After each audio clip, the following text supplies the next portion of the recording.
Howdy. Welcome to the Life of the Artist, David Alexander English. So, this is an update of what's been going on the past week or so. And what's happened. Well, the day that I received the diagnosis, my weight was about 199 pounds. Which meant I had about 20 pounds to lose. That was the 19th of September. And it's been,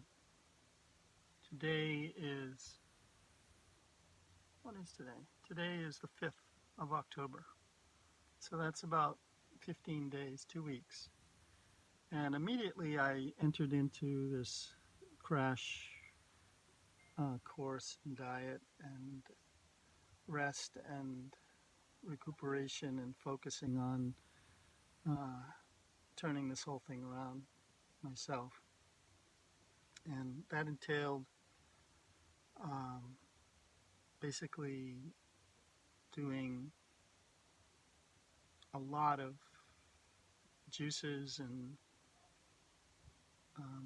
immediately working to alkalize my system, because cancer cells are supposedly not able to survive in an alkaline environment. And I was able to find out that about a week or so ago, I was able to confirm that I'm alkaline now. I'm very alkaline. And the way I got there was through the use of, I cut out all white foods and sugar that wasn't in fruit, or tree juice like maple syrup or honey. And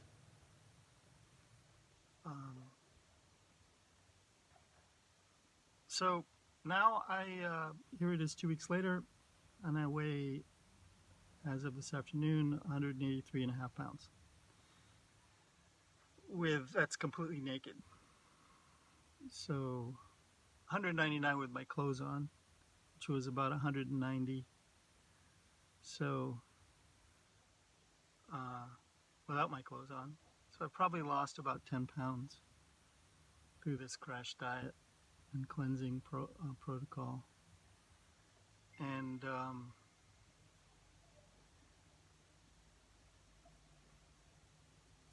so that's good news. I still have more weight to lose.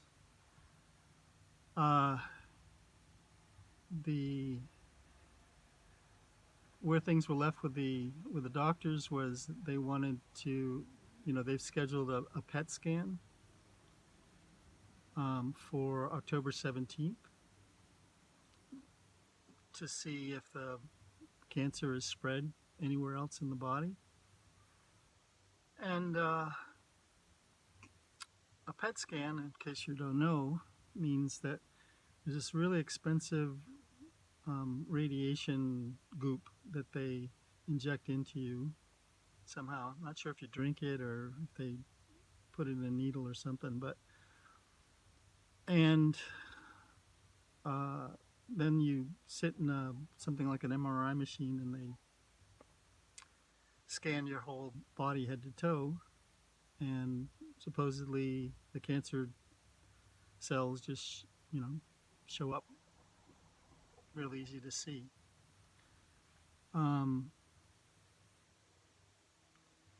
And then they want to have a meeting with the oncologist and the chemo people and whatnot to see what steps would go forward with the allopathic path.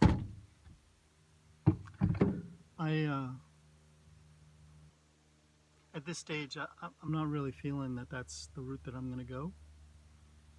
And in fact, I'm really, after 2 weeks of meditating on this and sleeping on it and whatnot, I'm really starting to feel like uh, I may not even want to do the PET scan. And the reasoning goes something like this. Um, what the PET scan would tell me is essentially how fucked I am. And at the moment, I'm not really feeling fucked. And I feel like the PET scan, they do it, the bad news would be that it's spread somewhere else than they expect it to be. And, blah, blah, blah, that would mean a different calculation in terms of if I was going to go into, the chemo and radiation thing. But for me, it's like, it's all the same challenge. My job, 24/7 right now is to turn this around and essentially to heal myself. So I don't need to know, how high the pile of chips stacked against me is. Knowing that there's just a pile is good enough for me right now. I don't need to immerse myself in the world of of cancer and what it all means, and that's not really helpful right now. What I need to focus on is that I have it within me to heal whatever needs healing within me. And so, that said, I've done my best to kind of simplify. I don't know that I'll be setting up on the boardwalk much anymore. The only time I would is if I felt like painting something out there, but it's just, it wasn't really bringing in much money before. And, I would go out there, put in 10, 12 hours a day and come home with like, $10 or $20, and which is fine, was fine for, to get some food so that I could write my books at night and all that kind of stuff. But I don't have the time for that right now. I can't put in 10 or 12 hours that isn't really, where I could be spending that time, trying to finish the Enoch movie over the next, weeks and months, in the coming weeks and months. So, last weekend, a wonderful friend of mine answered my call. When I initially, thought that something like this might be happening, I thought, well, I'll try the Rick Simpson oil solution. And one of the first things I did is I contacted a couple of friends that would have access to that. And one of them gave me gifted me a quarter syringe of that goop. And it wasn't enough to do on a regular basis, but it was enough to get a sense of what it is. And so I tried it out, and I tried it out like that first weekend, the weekend that my sister Chris was here, and I really wasn't, I didn't want to. The being so stoned was just not what I can do. I just can't do it. And but the point of the Rick Simpson oil is you want to bring your what my friend was telling me is the whole point of it, of the protocol, is to bring your intake up to about 1,000 milligrams a day. So I had about 3,000 milligrams, and I figured, why don't I just, most people just kind of build up to that, like, you know, hundreds of milligrams at a time to get up to, by the end of the 3-month protocol, you'd be at 3,000. I mean, you'd be at 1,000 a day. But, I'm like, we're on a different schedule here. So I just, I decided that maybe just as a test, why not just do all of that in a short space of time, like 2 or 3 days. So I set last weekend aside to do kind of like a walkabout. And I went out on the beach. Actually, the first day I was here, I just stayed in the van, which was really good, perfect, because it ended up raining that day. And which was a good place to start because, it's like this is my little bubble, and a lot of my issues are right in this van.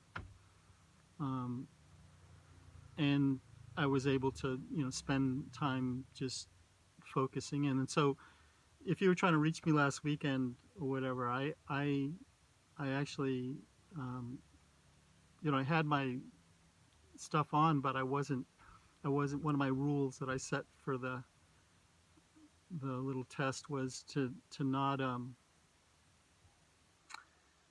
write anything down and not use anything to not record anything, and no social media, no electronics or anything like that. So I had them on, but I didn't access them at all. And so like what is it, a web fast or something, I don't know. And I just sat still and let whatever, tried to commune with the universe and see, what is me, my inner self, my higher self, whatever you want to call it, and the universe want to communicate about what's, where I'm at and whatnot. And there were some amazing things that came through. And some of them I'll be able to share. So I asked basically like, what is the spiritual significance of this? And I've been asking all along, like, what does the universe want me to learn and realize? What does it symbolize, and what does this have to do with, and all this kind of stuff. And so that Saturday I was in here, and then Sunday I went out on the beach and up the beach and just sat there all day and into the night and watched the sun go across the sky and the tide come in and go out, and the stars come out, and everything was really wonderful. And through it all, one of the things that I was given to understand was that this is this thing on my neck, and this is throat chakra, right? This is, the throat chakra has to do with manifesting. It's, trusting in the truth of your relationship with divinity in the source. And this thing on my neck has a lot to do with frustration, creative frustration, feeling just frustrated that the work isn't further into the world. And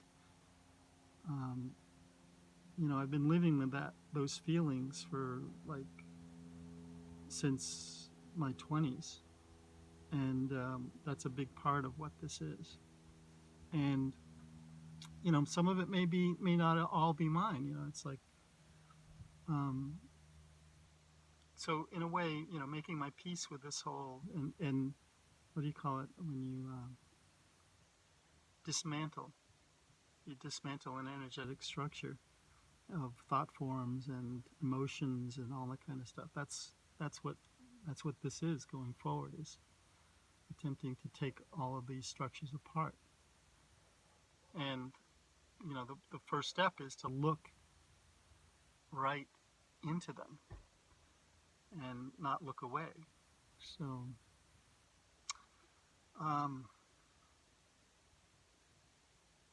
there's another really cool thing that came to me when I was in there, and that had to do with where I come from. And you know, when you're stoned, you can get really poetic, and the, but it's important to realize the truth in the poetry.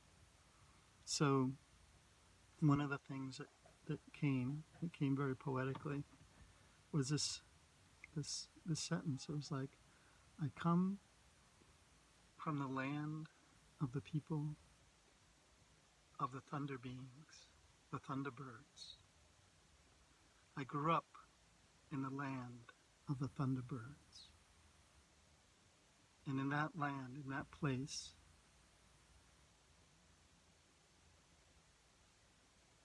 all the lessons point to realizing one's integrity, to manifesting one's integrity. You know, I'm paraphrasing right now, but this is, it's a metaphor, and it's also what really happened. I grew up outside of an Air Force base. My father was in the Air Force. Everybody in the neighborhood, all the parents in the neighborhood were, the fathers in the neighborhood were in the Air Force. And, you know, the epitome of the Air Force are the Thunderbirds, you know.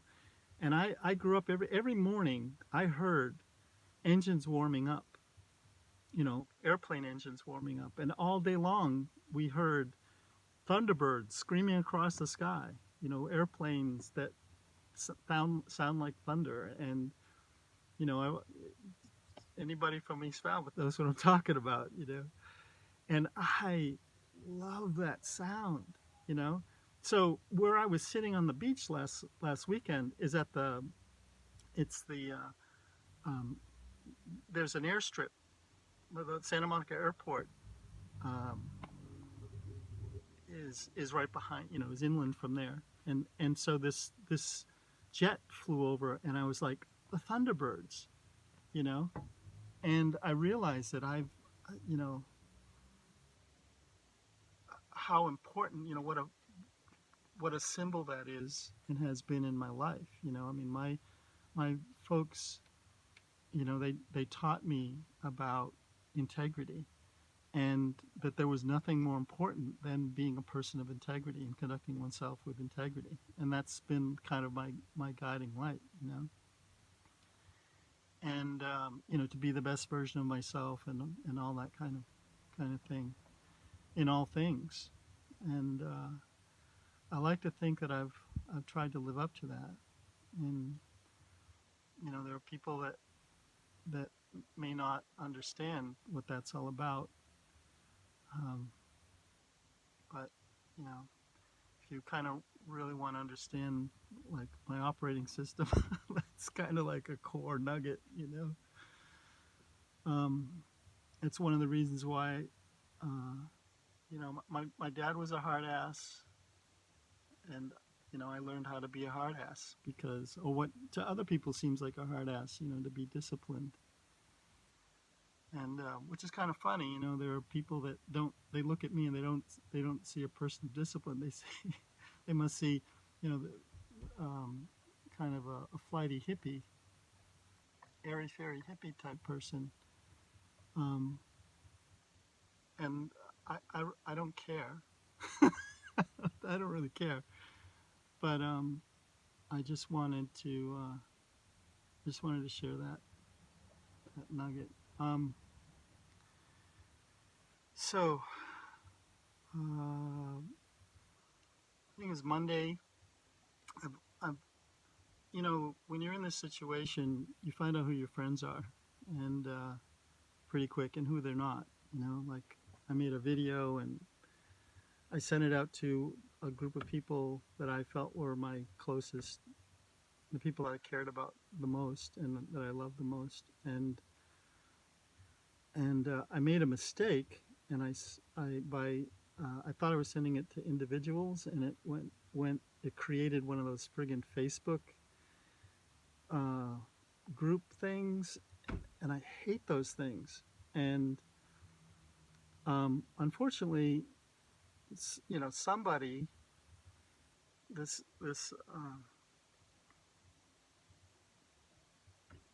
this woman that I love and have loved since we were, you know, since I was in my 30s, and it was 30 years ago. Um, but it ended kind of funky, and she still 30 years later, she's still holding a grudge, and I had no idea until she, put something on there that was really hurtful and with intention to hurt. But it just goes to show you where I'm at right now. I really didn't have the bandwidth to get all up in it. I communicated with her by personal message. I told everybody to please delete, leave the group and whatnot. And I just moved on. And, but anyway, this past week, uh, I've several friends have who are healers have offered their healing uh, uh, practice to apply it to what I'm dealing with. So, for instance, on Monday, my friend Heidi Henkel, who's she's an acupuncturist. She has a practice up in Pacific Palisades. Um, she picked me up and drove me to her place and to her office, and we did. She has a sensitive imago machine, and you might want to check this out. It's a pretty incredible. It's kind of like the future of medicine in a way. Um, it was developed in Eastern Europe, the Czech Republic, I think, and Prague. And it's I don't want to go into the depth of it or anything, but she did an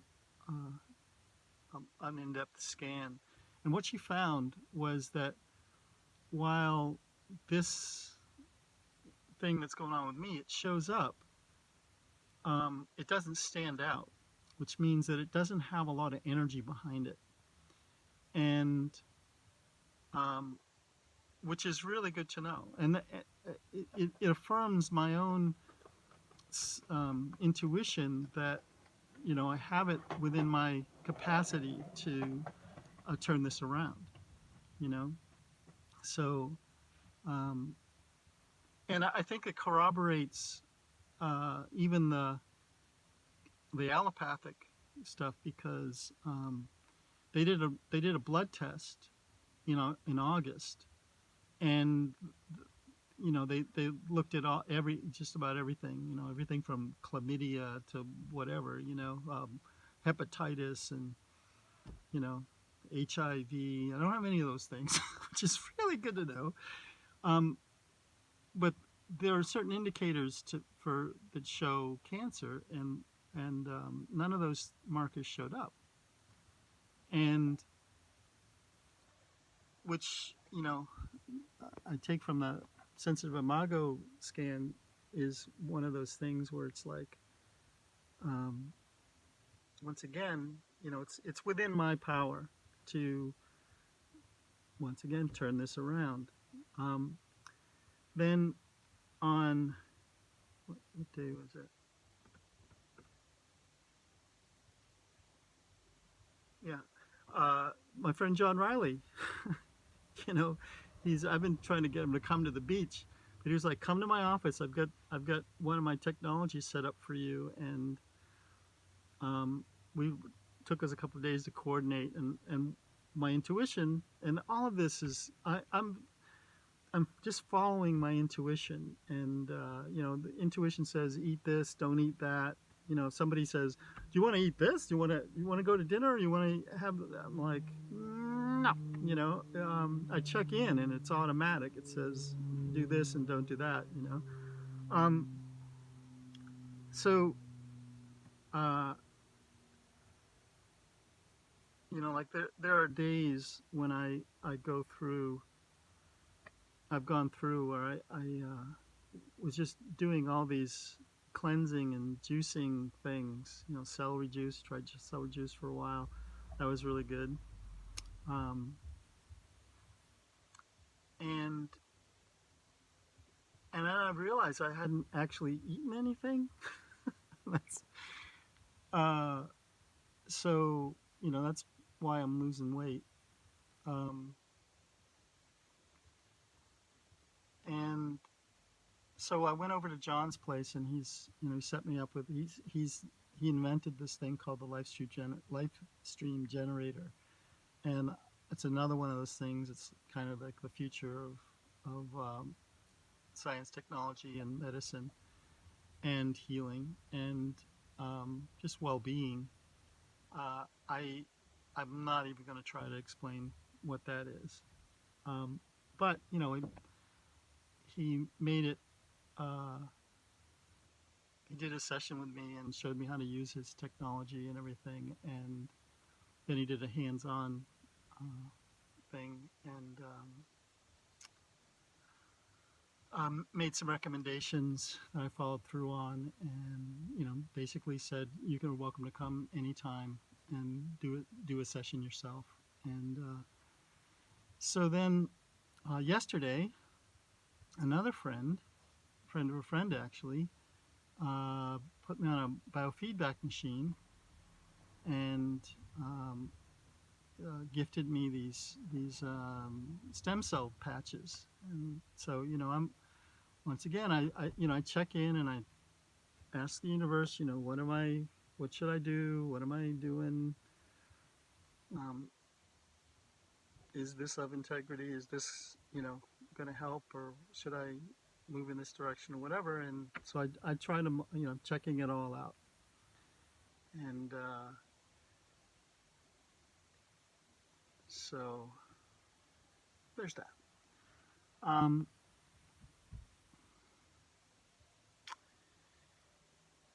Finances. After the last set of videos that I set up, I set up this YouTube channel, and I also did a Facebook live thing. People were, you know, kind enough to PayPal me about $300, and that was enough to pay for my phone bill and buy some food, and I've got about $60 left to put towards this bill that's due today, actually, for my East Coast storage. And then the West Coast storage, where my paintings, most of my 90% of my paintings are, is due it's due right now, but I have until the 10th. And the car insurance is 45, and between 45 and 50, and that's due by the 8th. And yeah, so I've looked into, what is it, GoFundMe. So GoFundMe would take $82 out of every 1,000. So it's like a little over 8%, 8.2% to set up a GoFundMe thing, because it's a for-profit business. GoFundMe. What do you call it? Facebook is, to set up a Facebook whatever fundraising thing. I still haven't been able to work through that, but I think it's going to be somewhere between. It's less than GoFundMe, but it's more than regular PayPal. So regular PayPal, I have a donation bin, a contribution where I can accept donations on my website, and that goes straight to my PayPal account. That is about between 2 and 4%, and that seems to be like, unfortunately, that 2 and 4% is going to Jeff Bezos, the richest man in the world. But it's actually the more cost-effective use of your donation. So at this time, if you feel like donating to help me float my boat going forward, I'd really appreciate it if you make your donations to my via my website, my personal website, or my PayPal account through my email address, which is my name at yahoo.com or daenglish@gmail.com. Um, if things change where I need to get more, create more, then I will. But right now, I'd really kind of like to keep it as personal, as non-corporate as possible. And I don't want to get into, a begathon mindset or anything like that. But it would be really great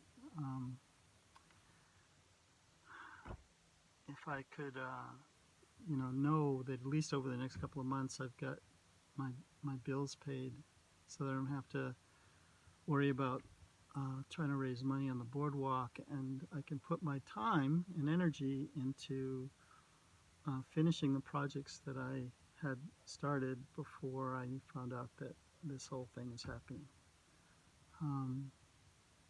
So, I mean, it's kind of, I would love to be able to maintain my independence, my physical independence, and my financial independence, as well. I'd love to be able to get my own place, my own room around the corner here. There's a room around the corner that's available in the old hotel that I used to live in. It ain't cheap. It's about $2,200 a month. But I'd also like to get my own car. This car isn't mine. And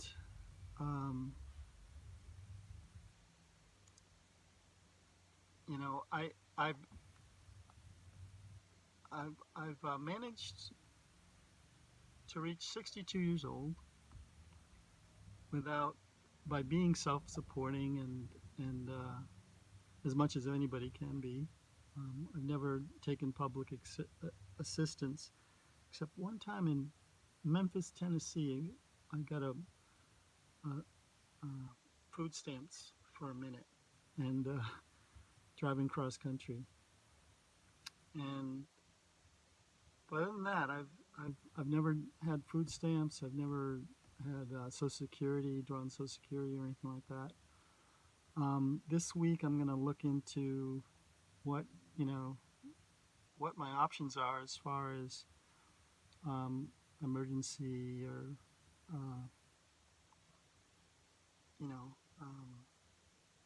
housing, Social Security, medical. What a normal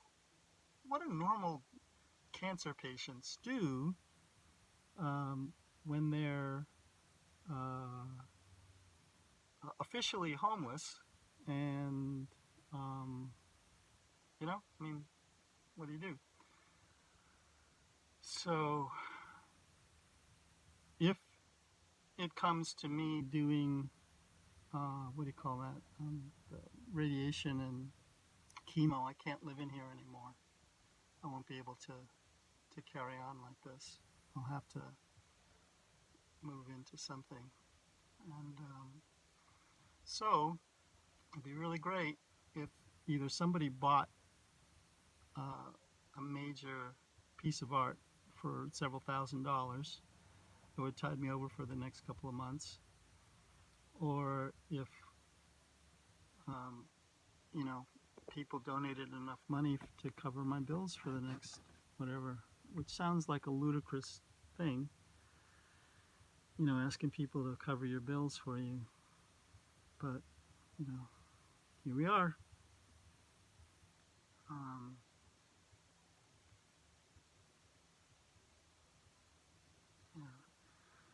So, been at this for 35 minutes. Thanks for watching.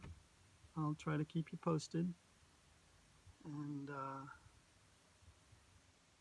hope there's, this thing is, as soon as you stop recording, then you realize, oh, I forgot to say this. I should have said that, Oh well. I shall say this. It feels really wonderful to be alive. I'm having one of the most amazing experiences of my life right now. I feel really good, even though the past week or so I've started to feel kind of weak. And then it was yesterday I realized the reason I was feeling weak, David, was because I wasn't friggin' eating anything.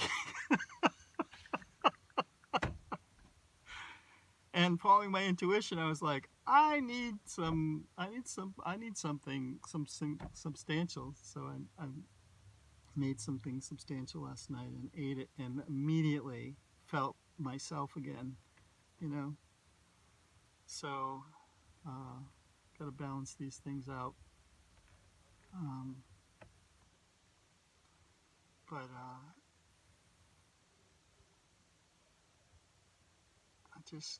I look forward to sharing more of what I'm being given to understand and about life, the universe, and everything. There's certain key insights that I know maybe that we get access to when we start contemplating the concept of death and mortality and the concept of our actual immortality. What's the basic structure of the universe and what's our place in it? Excuse. So,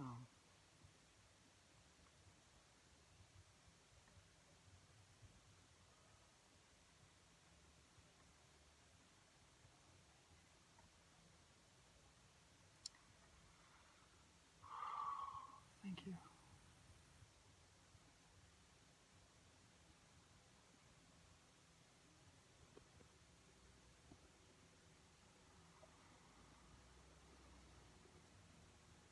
This is me